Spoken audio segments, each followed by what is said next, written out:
सो यहाँ पर हम क्वेश्चन करेंगे एक्सरसाइज 3.2 का क्वेश्चन नंबर 7 का फर्स्ट पार्ट। इसमें भी हमें एक्स और वाई की वैल्यू निकालनी है।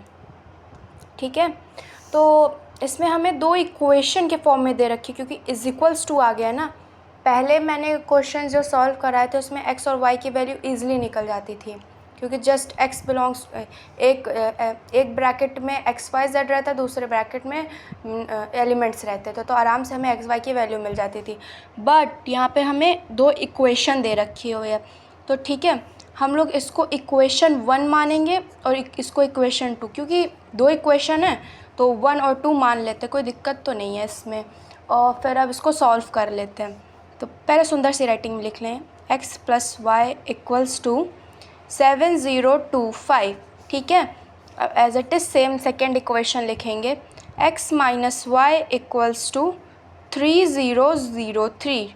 अब इसको जैसे नॉर्मली हम लोग सब्स्टिट्यूशन करते हैं, सब्लिमेशन तो डिफरेंट हो गया। सब्लिमेशन वैसे आप लोग जानते होंगे ना, वो गैस मतलब solid directly convert into gas, एक केमिस्ट्री का टॉपिक है, कभी मैं वो भी बता दूंगी। तो सब्स्टिट्यूशन जैसे आप लोगों ने क्लास 10th में किया होगा, सेम एज इट इज़ वैसे ही है। तो इसमें जैसे प्लस माइनस माइनस हो जाएगा तो y कट गया, और 2 में तो 2x = यहाँ पर हम करने जा रहे हैं प्लस होगा, क्योंकि प्लस में तो इसको इससे प्लस करेंगे, ज़ीरो को ज़ीरो से प्लस करेंगे, जैसे इसके एलिमेंट्स है वैसे वैसे प्लस कर देंगे। तो नॉर्मली प्लस यार, जैसे 7025 लिख दिया। अब इसी के बगल में 3003 लिख दिया।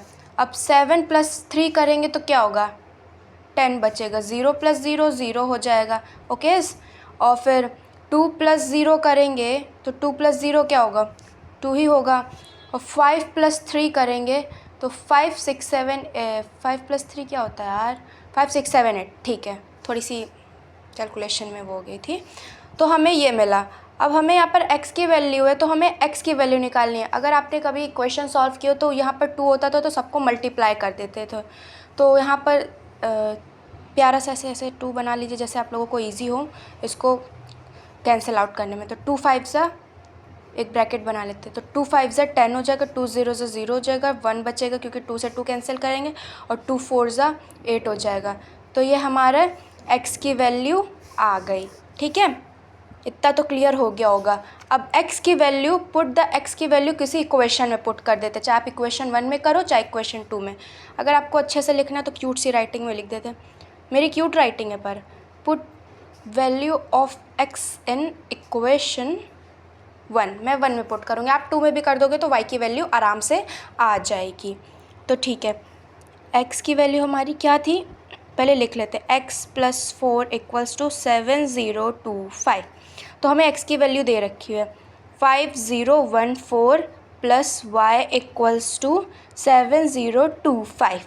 ठीक है, तो हम यहाँ पर y करेंगे और फिर 7025, यहाँ पर तो प्लस में है ना, ये उधर जाके = के इस तरफ जाके ये माइनस में आ जाएगा 5014। तो y = हमारा माइनस करना है, यहाँ पे y की वैल्यू होगी 7 - 5 कितना होता है, 2 होता है। 0 में से 0 0 गया, 2 - 1